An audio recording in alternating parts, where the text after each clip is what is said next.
কোনো পরীক্ষার্থী কোনো বিষয়ে অকৃতকার্য হলে মেলে রিভিউয়ের সুযোগ। উত্তীর্ণ হলেও সুযোগ থাকে স্ক্রুটিনির।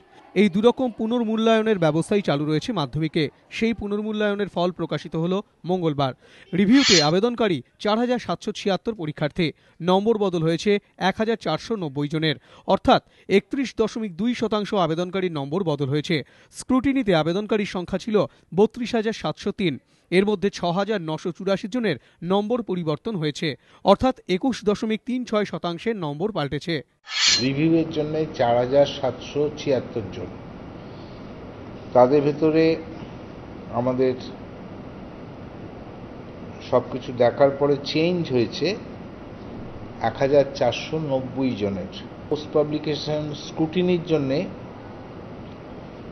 অ্যাপ্লাই করেছিলেন ৩২,৭০৩ জন।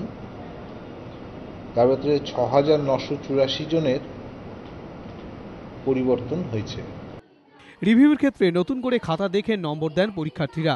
স্ক্রুটিনিতে ফের নম্বর যোগ করা হয়, আর সেখানেই ২১% বেশি আবেদনকারীর নম্বর বৃদ্ধি মাধ্যমিকের মূল্যায়নকে প্রশ্নের মুখে ফেলে দিয়েছে।